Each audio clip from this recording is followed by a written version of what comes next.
Welcome to The Explainer. Today, we're completely transforming how you manage your yard by permanently eliminating your absolute worst gardening chore. If you're tired of spending your weekends on your hands and knees fighting a losing battle against bare soil, well, you're in exactly the right place. 150. That's the estimated number of hours you're going to spend pulling weeds in your yard this year alone. I mean, think about it. That is nearly 4 full work weeks spent down on your knees doing the exact same tedious job over and over with literally nothing to show for it just 2 weeks later when the weeds inevitably return. So, are you ready to stop weeding forever? Because today, we're diving into 9 specific living ground covers that permanently outcompete weeds. And we're going to break these down based on your exact USDA zone, so you'll know exactly what's going to work fastest in your specific yard.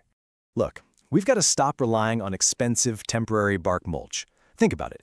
Mulch costs you money every single season, it requires physical installation, it breaks down by midsummer, and it still lets weeds pop right through.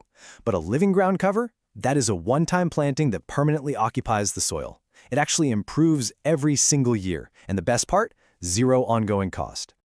All right, let's jump right into Section 1, Sun and Drought Defenders. These are plants for your hot, harsh zones. So let's look at these relentless defenders that literally thrive in scorching heat, bone-dry conditions, and poor, lean soil where absolutely everything else just gives up and dies. First up, we've got creeping thyme. You have 3 fantastic varieties here, depending on what you need. Looking for that carpet-like density for gaps between paving stones? Go with elfin thyme. Want some soft pink flowers for a highly visible front yard? Pink chintz is your go-to. Or maybe you need rapid spread with gorgeous magenta blooms to cover a large area quickly. Red creeping thyme is the winner. If you're in USDA zones 4 through 9, this plant is an absolute powerhouse. It spreads up to 18 inches a year and actually loves your worst, leanest soil. But here's the crazy part. When you walk on it, it releases a compound called thymol. This creates a naturally hostile environment for competing weed seeds, physically and chemically blocking them from ever germinating. How cool is that?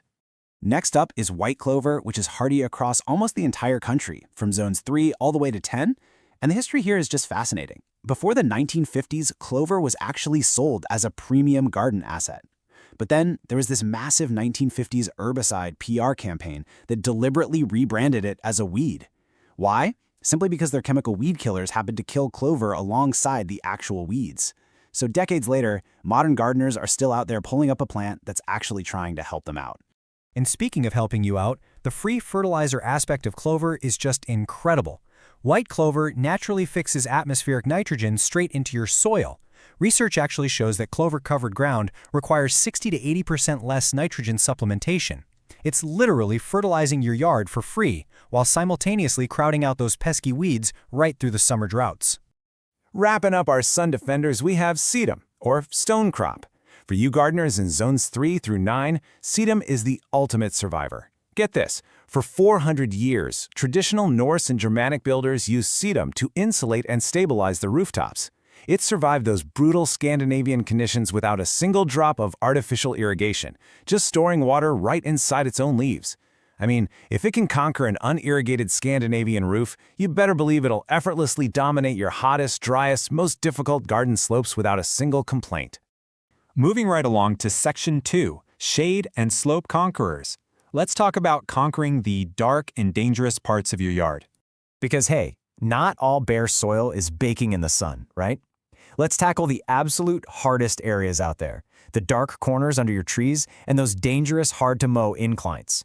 If you have moist partial shade, meet your new best friend, Creeping Jenny.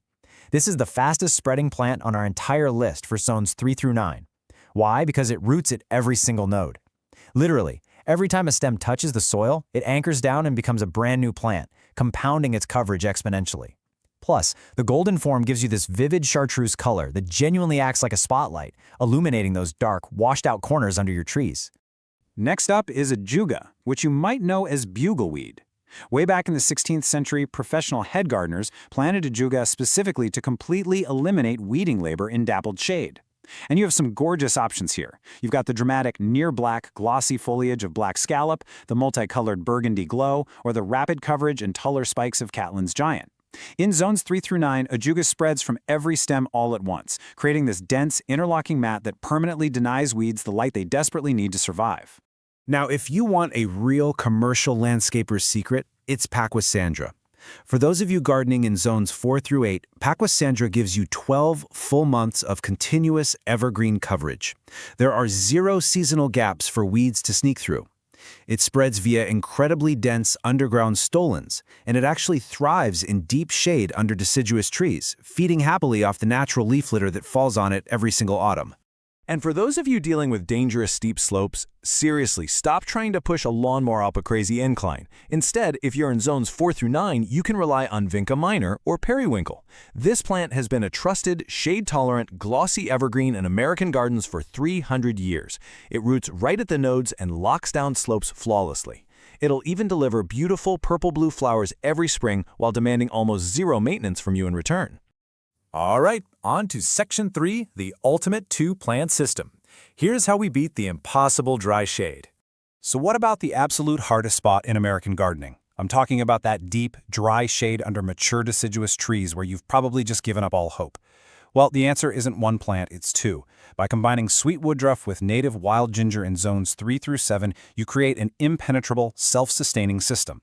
Sweet woodruff spreads fast across the top, giving you these lovely, fragrant white flowers.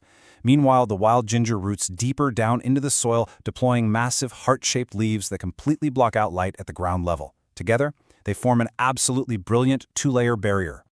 And this pairing is incredibly powerful. Native restoration work actually documents that this exact combo of sweet woodruff and wild ginger reduces weed emergence by over 85% in just 3 growing seasons. So you're taking the most impossible, frustrating spot on your property and solving it permanently. No more bare dirt, no more endless weeds.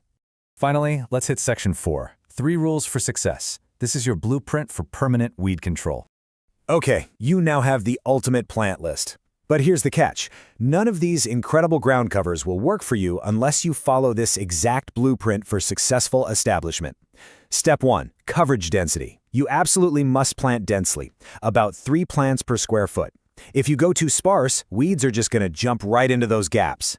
Step 2, the establishment window. These plants need about 3 to 6 months to really get established.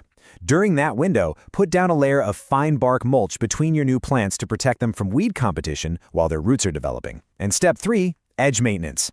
Once they're established, your only job is to just maintain a clean boundary edge where they meet your lawn or paths maybe twice a season. Seriously, that is your entire maintenance routine. It all comes down to this: plant once, weed never. By making these living investments, you stop fighting your yard and you finally start working with it. I want you to think about all those hours you currently spend pulling weeds out there. So, what spot in your yard are you going to reclaim this weekend to change your gardening life forever?